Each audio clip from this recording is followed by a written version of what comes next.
this atoms and quarks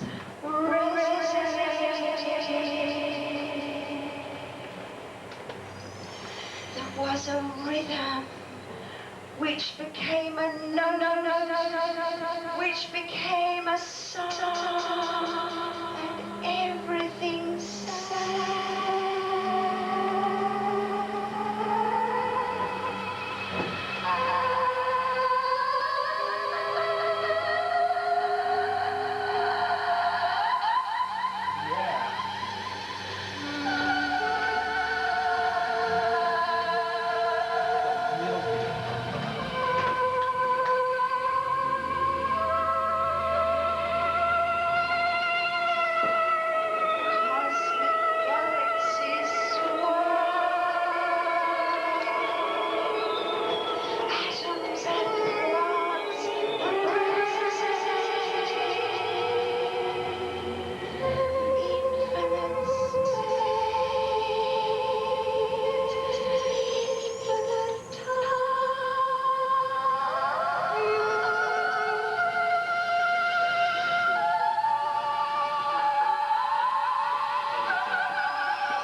Mother Goddess, she's trees and seas and rocks and fish and horses rolling, hens laying, dogs whelping, and the bliss of every leaf.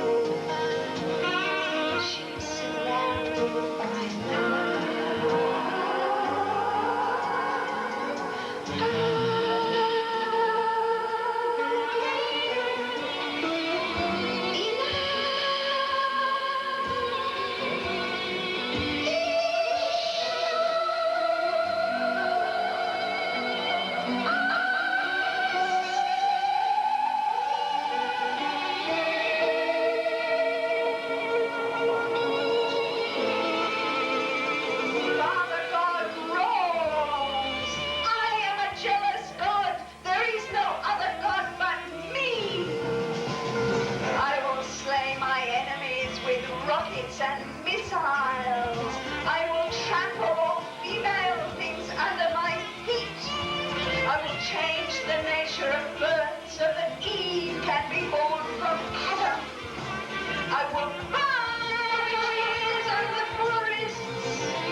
Resist me. Why do I hear her laughter?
not diminish each other at all, so that together we can flow like the river in Dada.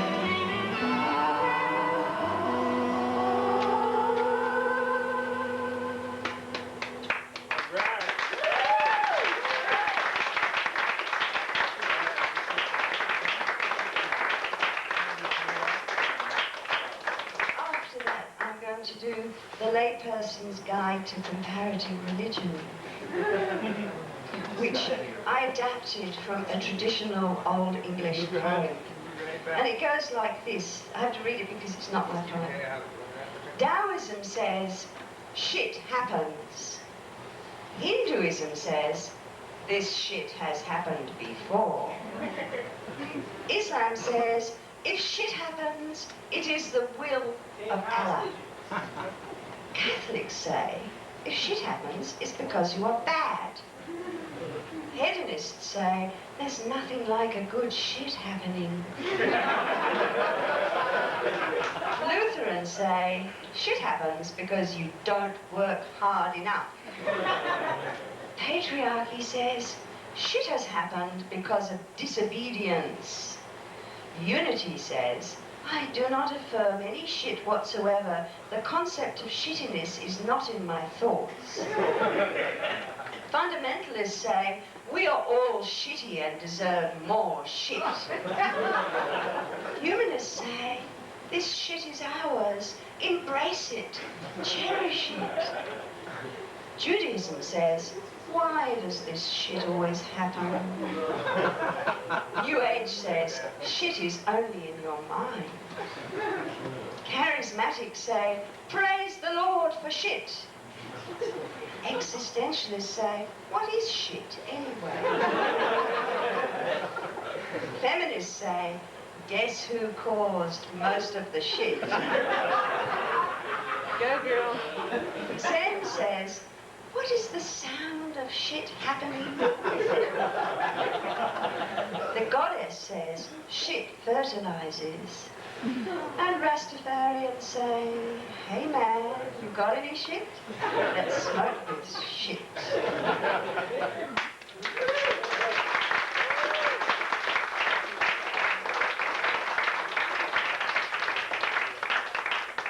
So today is Beltane.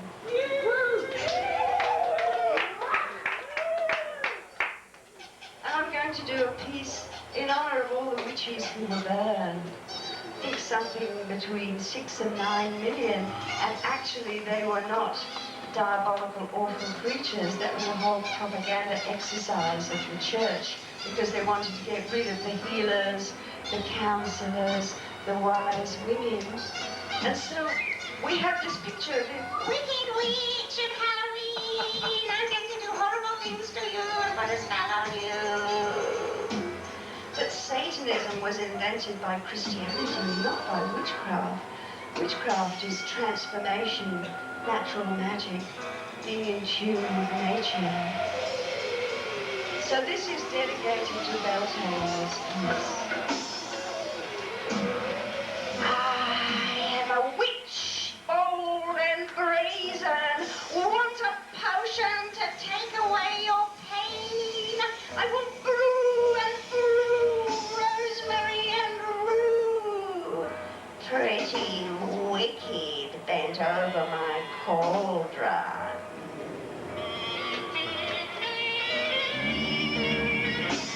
I am a witch, and oftentimes called a shrew, because I spoke out the truth to you. Earned the skull's bridle and the ducking stool.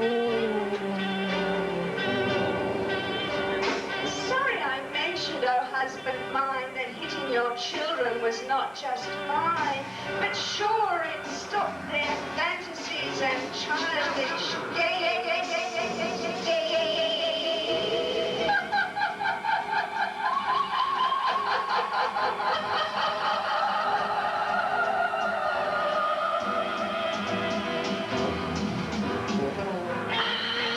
Witch, bold and brazen, I delivered delivered your baby before the doctor came.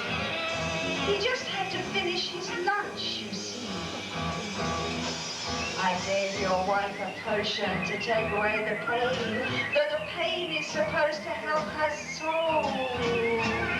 Because Eve is her role model. Eve suffered her sorrow, and so should all women, dirty beasts, in case they think they are creating life, in case they forget they are guilty of original sin.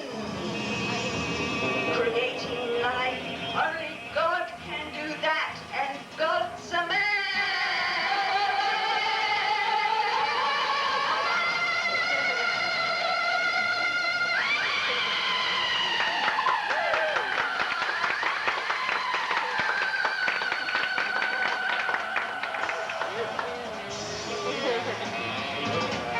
Even the Holy Ghost apparently has a penis, because he plays for the holy team. And that's why women can't be priests. And if they imagine that they can, who on earth is going to make the tea? If man is in God's image or the other way around, so is the devil with his pitchfork so manly. Women are the original sinners, tempting man away from his natural state of chastity and the spiritual way. If it weren't for them, men would never even think of sex. Now, would they? So to keep themselves pure, they must burn.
So deeply in every single woman, an innocent child and man so caring, who does not subscribe to your slash and burn ethic.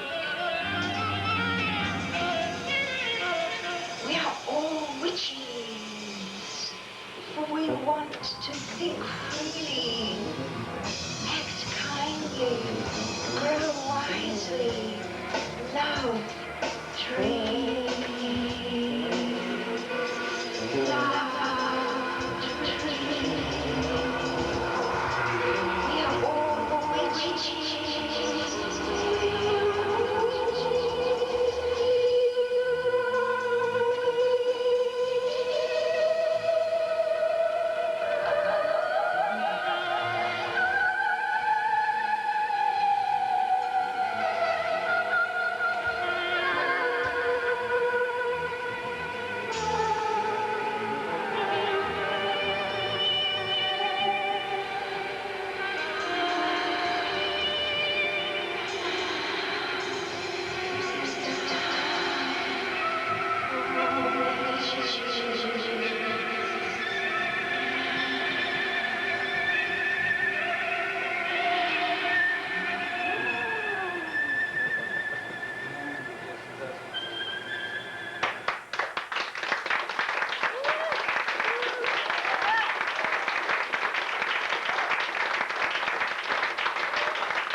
and burn witches and midwives and healers and growers of herbs.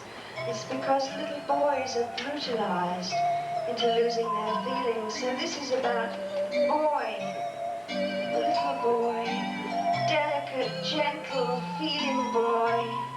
You suffer from the weight of becoming a man. Your father's beckon. Be a hero, son. Be a brave soldier. Don't be a sissy. Don't be a girl. Don't cry. Whatever you do, don't cry. They bolt on you a stiff, old-fashioned overcoat of iron. Son, it was done to us. This will protect you against other men. We know you'll see. Oh boy, hurting inside the iron coat, wanting to feel, wanting to cry, wanting to just be. But your fathers prod you with their swinging swords, hard and lethal, bigger than anyone's. Son, little boy, try and save yourself. Cry, feel, and be free. Little boy, how many little boys suffer?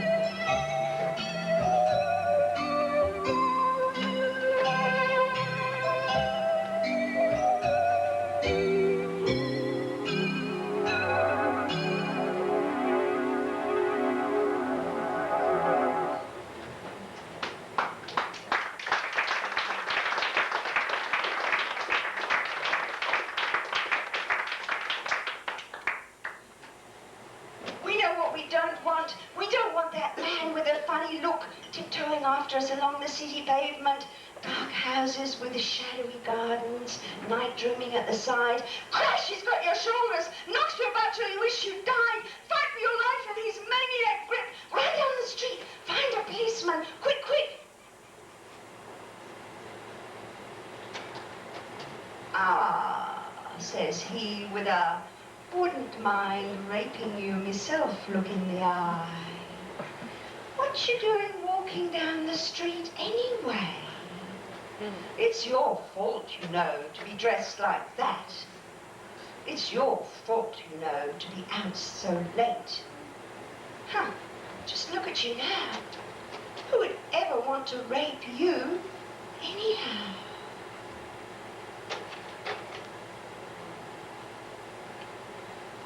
Now, I'm going to be Police Sergeant John Brown, and I'm taking down a statement from a mugger, and assuming that the law is quite fair, all victims, mugging, rape, whatever, are treated exactly the same. So this is a statement from John Brown, who is mugged outside a fish and chip shop.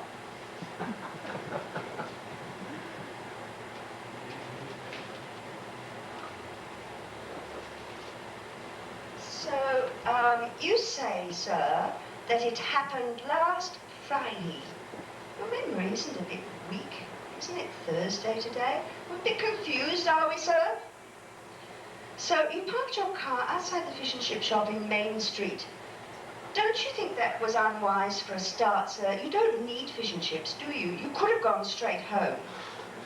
Anyway, with the fish and chips, you emerged from the shop, and you maintain that a man outside held a knife to your throat, sir, and threatened to cut it if, in your words, you did not immediately hand over your wallet, sir. What an extraordinary story, if I may say so, sir. In a public place, well, you must have witnesses. No witnesses. Do you have any proof? A number of surface cuts to the throat? Well, you could have cut yourself shaving, couldn't you, sir? You've got a shaky hand, drink and smoke, I bet. So he took all your money then, sir, did he? This supposed mugger? Are you sure you didn't encourage him just a little, sir? Your wallet in the top pocket, was it then, sir? Peeping out just a little provocatively? Was it, sir? Are you sure you weren't teasing him just a little, sir? And if not, why didn't you resist this supposed mugger, afraid of his knife, a likely story, flouting your money in a public place, offering no resistance, giving in without a murmur, not a struggle, not a shout? You must have wanted it just a little, sir, huh? Poor bloke was probably hungry. Must have been overcome at the sight of all your money. He was just acting on impulse, stirred up by you. So you are judged guilty of contributory negligence. Better go home and forget all about... Well, what are you carrying on about so much, sir? The law's quite fair, you know.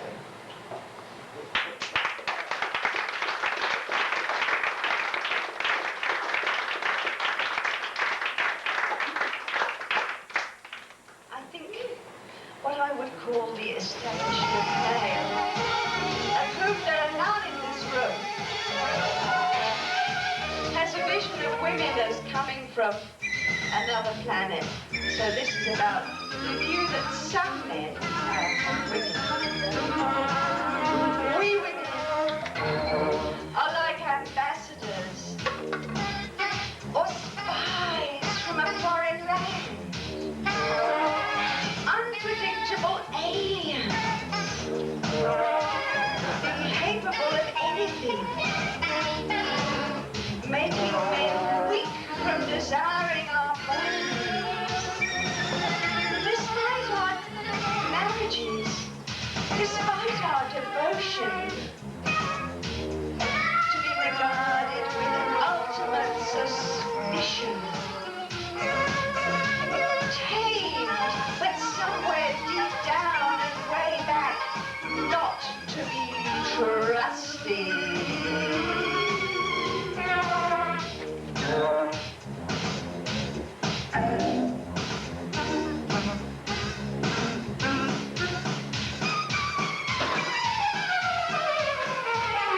Not like your buddies, who'd never let you down.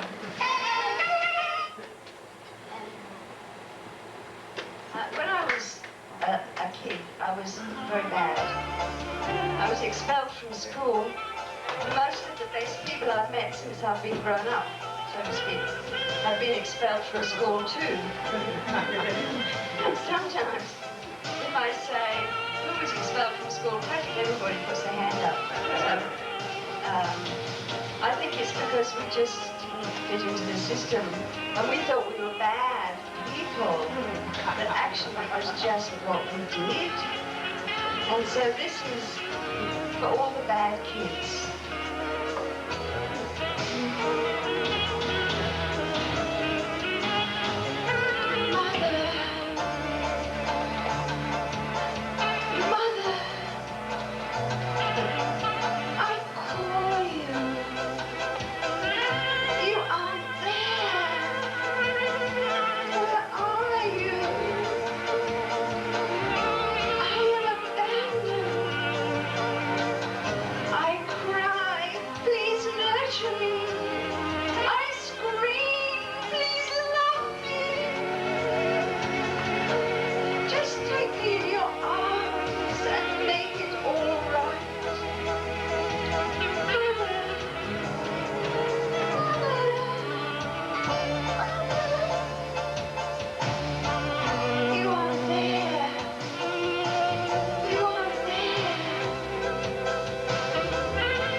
Everything.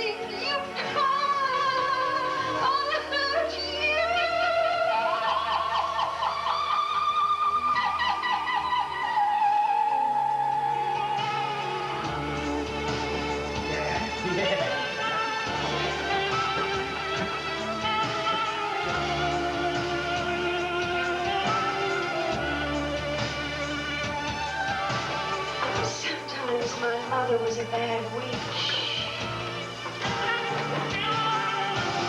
Sometimes she was kind. I never knew how to please her and be good. So I became a good not me. The not me loved that man. He never knew how I really am. Why?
Instead of all this political stuff.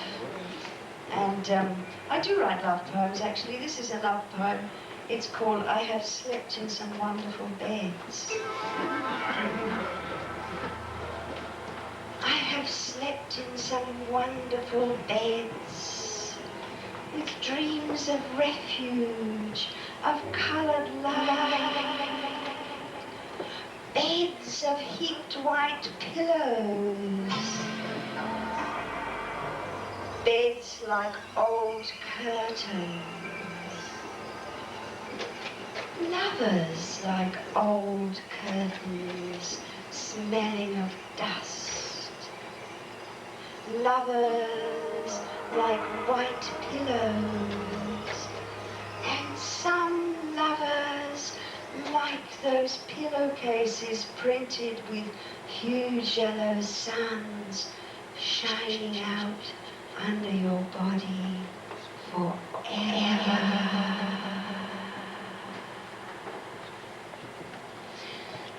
And this is the last piece of the set, this bracket, and we're going to have a short break. We need to change the slides around and things like that. And it's called When the Show is Over, but the show isn't over, but it's just the end of this. When the show is over, all the people go home. When the people go home, the lights are turned off, the candles blown out, the door locked. Do our shiny images that we felt so deeply hang in the smoke-filled silent air? Are passionate words forgotten as the audience drifts into its individual dreams, comfortable in their comforters, only half remembering what was said? I want to shoot words like fast arrows, swift and telling. Or am I merely yet another entertainer? My anger, my life, my love are not pretense. It's my life. My life is what I say. I spread my life before you like a tinted photograph. My life is the life of all women, all lovers, all mothers. It does not end when the lights are turned off, the door locked, candles blown out, and only the shadows of words hang in the air.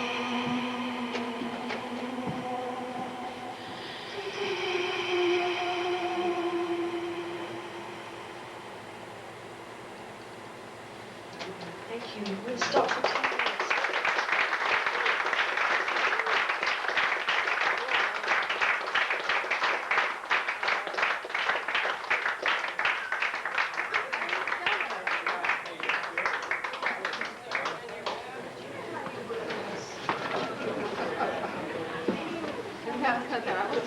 It wasn't going to break until we got to the part that he could come with. He tried that trick on me earlier.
Particularly owls.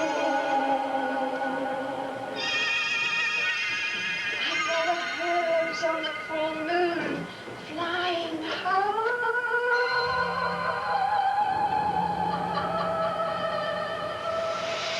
I frighten patriarchs. I threaten those who wish to market the universe so they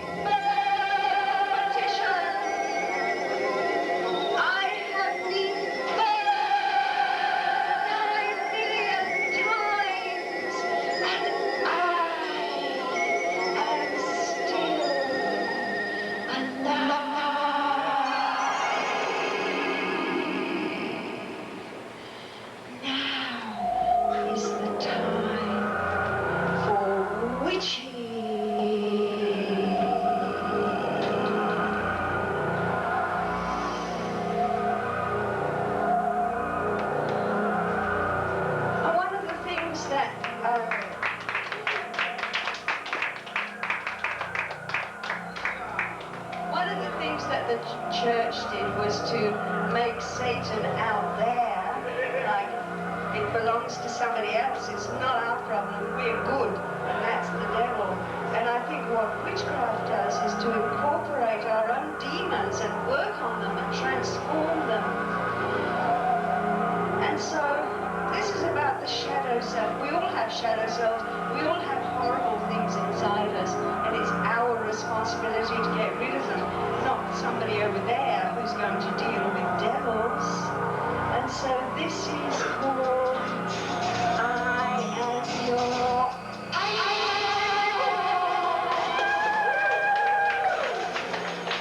I have been following you, walking behind you, eating with you.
daddy world has said to me for 1,000 years, do as I say or rape you, kill you, prison you, take away your children. For I'm a woman, and that's anarchy.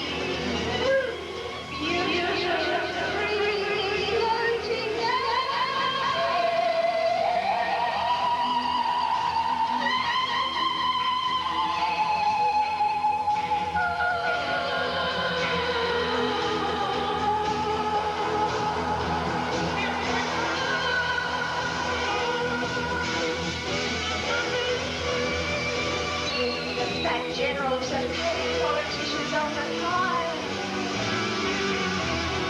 I am the great regenerator.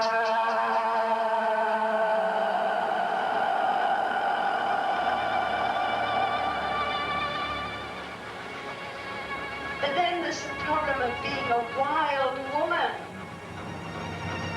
Wild women are dangerous. It's the great barroom joke. Wild women, you better get them, boy, or they'll get you first. Wild women ride on the horse called Destiny, galloping ahead, the four horsemen of the apocalypse, with their steaming nostrils and flying legs. Those four horsemen ride with their terrible swords of doom, cutting down the sacred forest, bringing upon themselves the curse of centuries, the curse with which they have cursed the witches.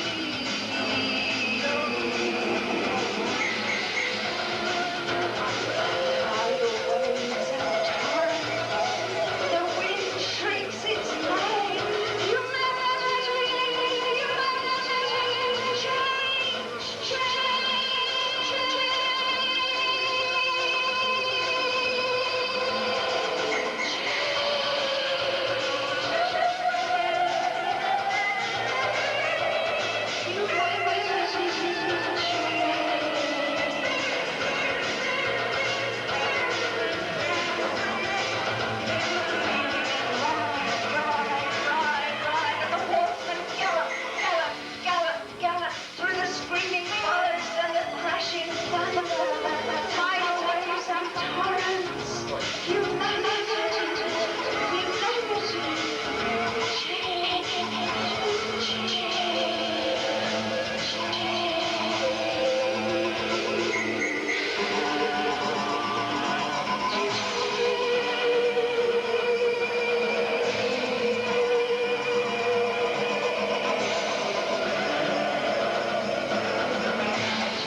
therapeutic for everybody to be angry.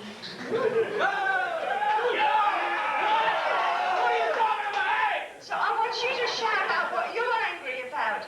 I am angry at the government. the government.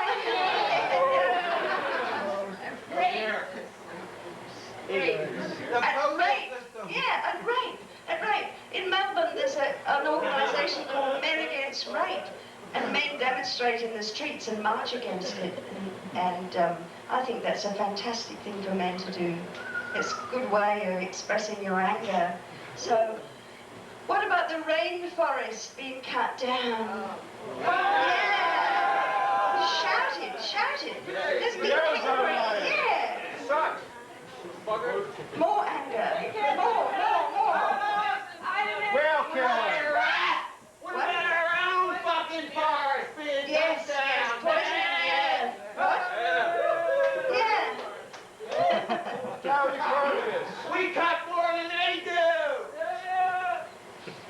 Thank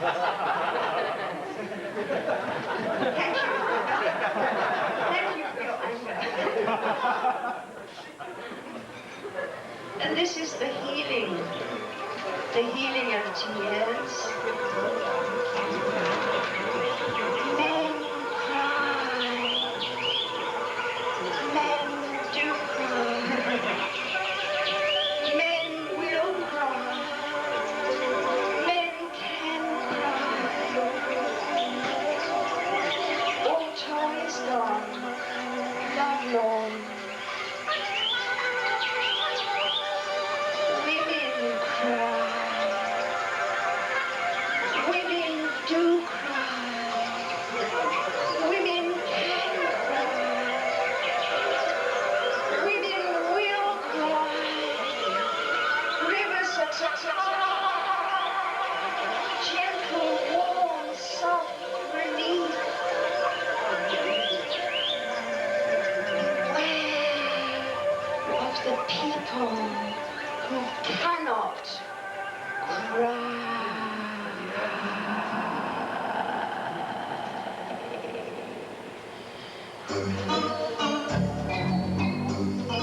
And what shall we do? What shall we do with heavy fathers past their use-by date? With friendly UFOs who may be God? With a jealous God who smites all other gods? With young men weeping with despair because not only can they not be women, but they don't want to turn into those power-obsessed, dominating old men either, who hide themselves behind this last taboo, male bonding.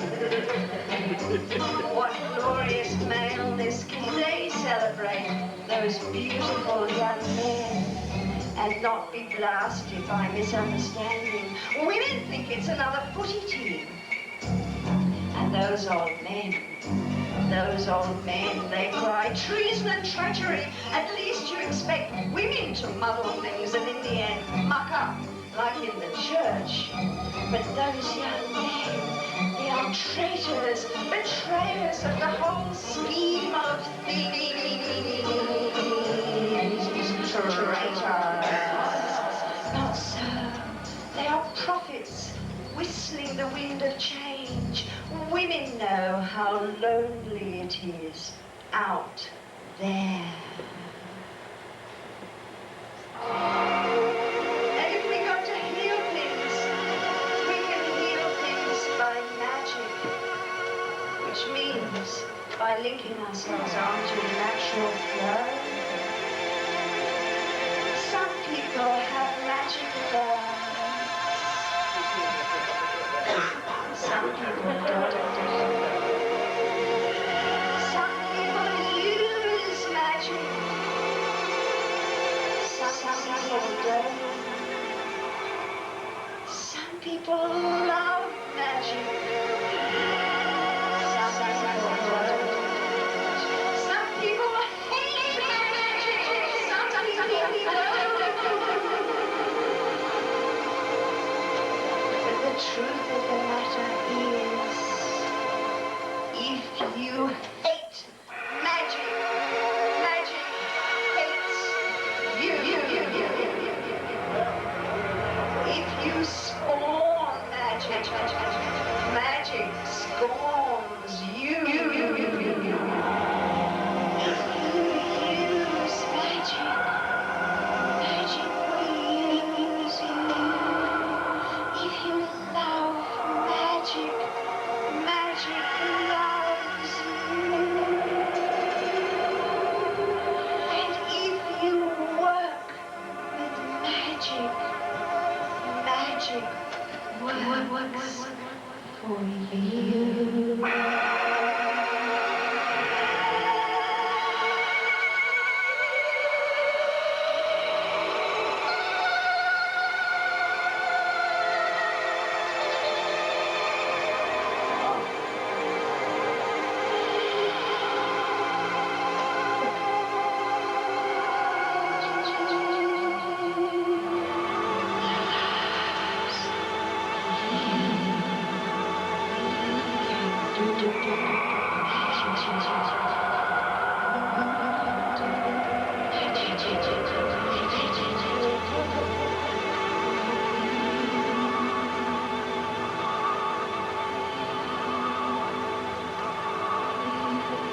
And I'm going to finish this part with a story. And this is the story. It's a sad story, really. It's about the Mother Goddess who came down to earth and what happened to her. So it shows, if Jesus appeared next week in Philadelphia, probably nobody would say anything to him except a bit far out now. So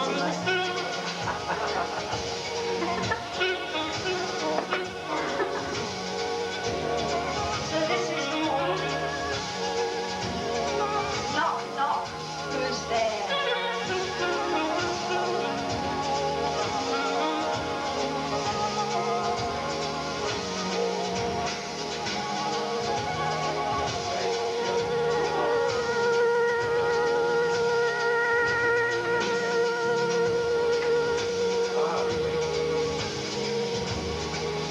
Knock, knock, who's there?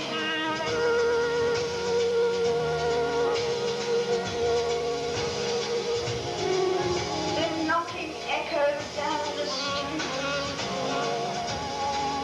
followed by the swish, swish of dusty feet.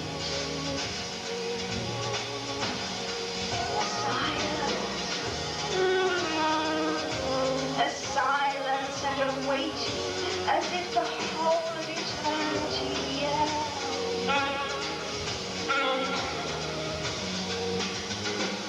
Who's there? Who's there? A crabby old man's voice wheezes to the door.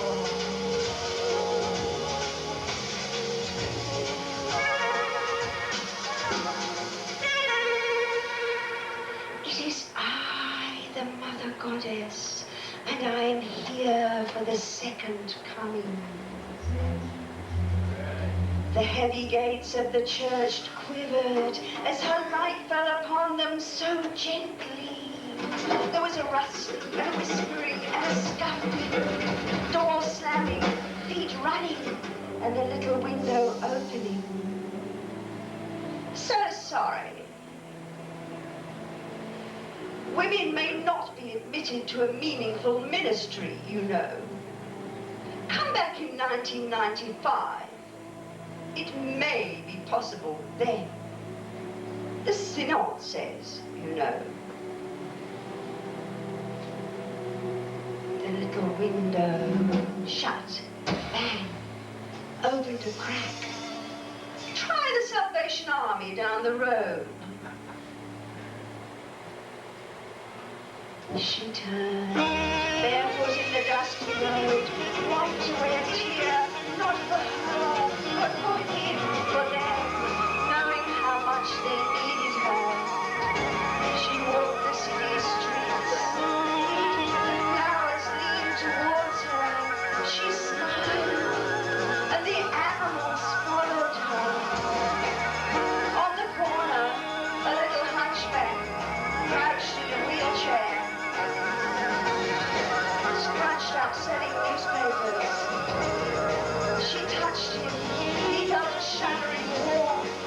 Opened his eyes wide to her. No pain anymore. A straight body. He walked. He walked. The people crowded round, shouting. It is a miracle, a miracle. They swept up the man and woman towards the hospital just behind. Call the chief physician, the head of department. It's a miracle. It's a miracle. The woman should work here. She is a true healer. It's a miracle. It's a miracle. Work here. We do, of course, have a percentage intake of senior women, but it works out at 2%. And those positions are filled permanently. So sorry. And the people shouting, but it's a miracle! We've just seen a miracle! You can't say that! She should work here. Well, of course, it's wonderful to have a miracle. We would have to investigate it professionally. It may have been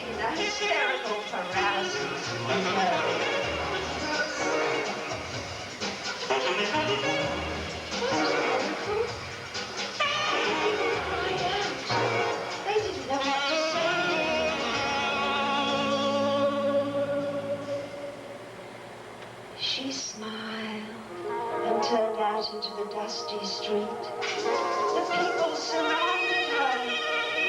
It was as if she had rays of light around her. They had never seen love like this. They no longer wanted to fight or argue, cheat or lie. She wept a little for the world that it chose unhappiness. They wept without knowing for what. A feeling that something was eluding them, a paradise that they were missing. She smiled, and when they turned again, she was gone.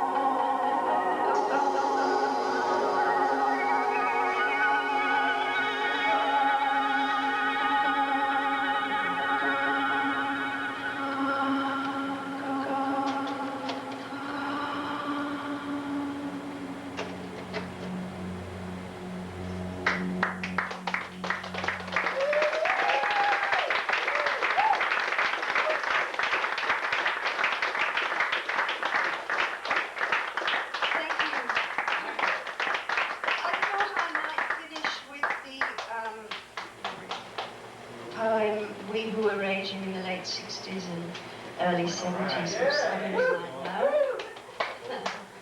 It sort of got a bit tied up last night in Washington.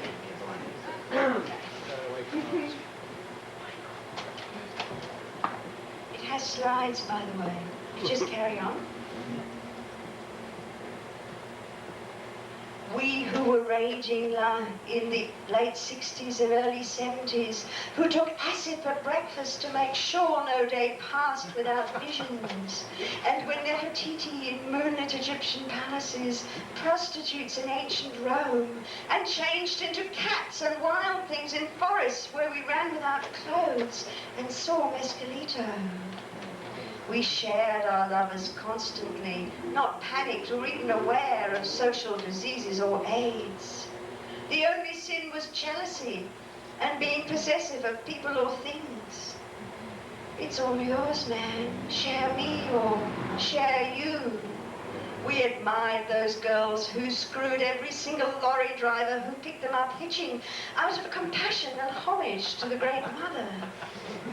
And we would give away money, supposing that it wasn't going to be around much longer anyway. Laughed with our friends in the living theatre who created audience riots by burning baskets of dollars on stage, one by one slowly, and each time some panicked middle-aged citizen leapt up shouting, "Blasphemy!" We were pioneers of the strange landscapes of the mind, had 600 trips in the fridge, and sold every psychedelic drug as social therapy. We were afraid of the monsters in the third Bardo, but braved them nevertheless, despite our friends who threw themselves out of windows. We knew that we would only have to put acid in the tea of our parents and the President and Congress of America for all mankind to become illuminated with spiritual wisdom and brotherly love. War was the obsolete and obscene last fling of a few aging generals and wouldn't exist when the rainbow children called Sky, Moon, Ananda, Maya, Space, Wednesday. When these children, who hardly knew consumerism and preferred brown rice tahin and miso to Mars bars. These children, product of multiple relationships in which people married briefly in woods to the sound of Moroccan drums. Making love was a spiritual union, and preferably all together and all at once, and meditate afterwards. These children would refuse war absolutely and turn multinationals into communal adventures. We who were raging in the late 60s and early 70s rage on, though acid isn't really relevant to the 90s, man. How are we managing in a world that appears very definitely to have blown it? A world not only uncool, but as our kids say in praise, it's hot or it's vicious. We can't stomach the easy way of consumer uneventfulness. A house in the suburbs modelled on magazines like Cosmopolitan or Clio, which pretend to be liberated but deal with the same old thing of women seeing themselves through the eyes of men. We remember too many of our friends who died of junk or were put into institutions. We have to have mortgages because we are sick of interference from randy landlords and the compromised weekly squeeze on the bum for the sake of keeping the place. We still don't want money, but get it because we can't stand being hassled for bills we can't pay. We have seen the rainbow children grow up neurotic and turned off by yet another of their mother's lovers who can't handle their anarchy, only his own. We who are raging, we don't want to settle down, ever, aware that our whole lives are a political protest and following a spiritually predestined path. We only want to make our kids happy for a few years, not crying night after night in empty houses while we are in the action, roaming the city by night, drinking wine in cheap hotels, playing music, listening to bands, hearing and speaking poetry, thinking of what we need to do creatively, politically, philosophically, while all they want is our warm arms, holding them and being there. So we stay home while our minds walk like restless dogs, and we long for and dread the day that they leave and we are totally free. Meantime, they think politics and politicians are not only old-fashioned, but off the map, and certainly as old-fashioned as government issues, lack of money or poverty as a way of life, cigarettes and nuclear war. They just can't believe that people would be so stupid, and it's no longer just aging generals, but Muslims and Israelis and Contras and death squads and private armies and heroes and boors and businessmen.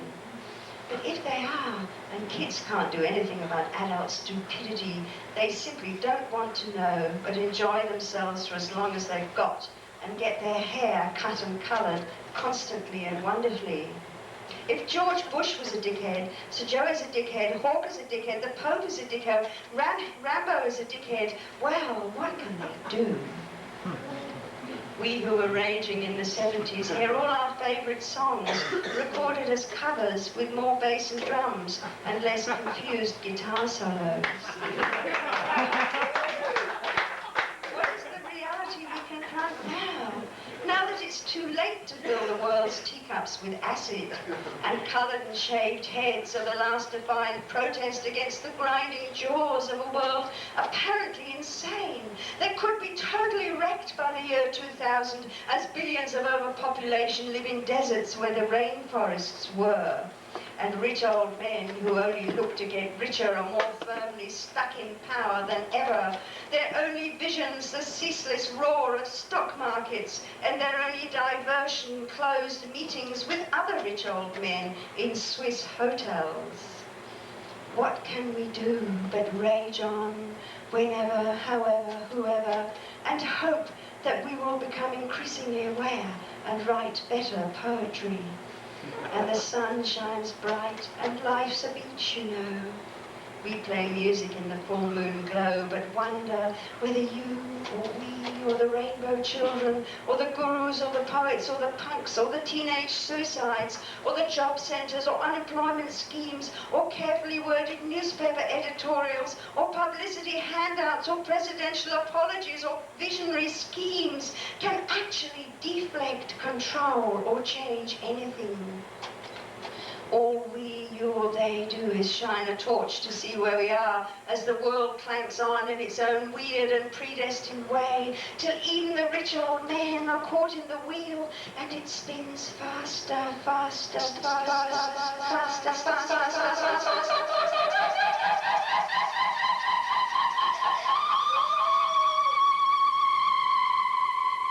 Will the world spin to a pin? Will it rise from computer technology to earthly paradise? The whole planet declared a national park. Slavish work taken over by robots so that work ethic becomes happiness ethic. And work just one of those four-letter words you can't say on the TV. Will there be time for the jump up the awareness ladder, for which the late 60s and early 70s were just preschool? Are we in it? Are we changing? Do we understand? Can we do it? Or will the polar ice caps melt so the oceans shift and we start again? My friend says we don't need our bodies anyway. What do you think? What shall we do?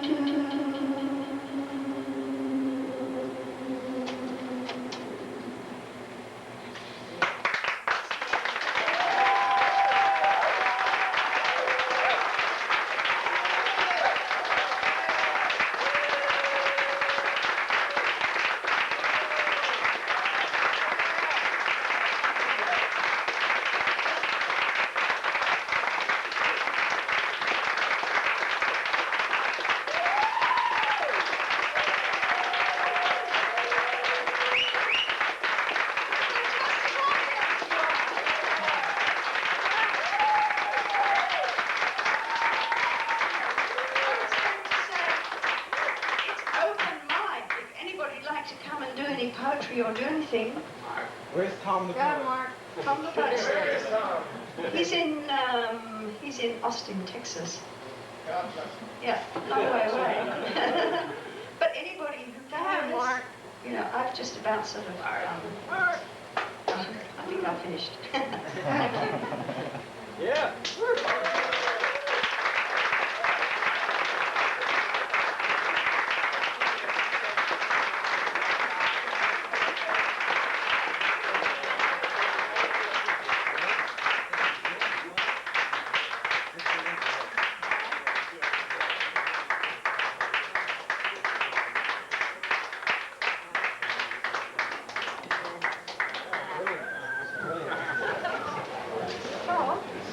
If anybody wants to go.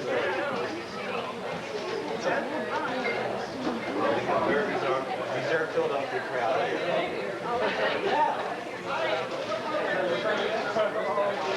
I'd like to hear you do witches one more time. They were great. By then we had it perfect. Because there was one about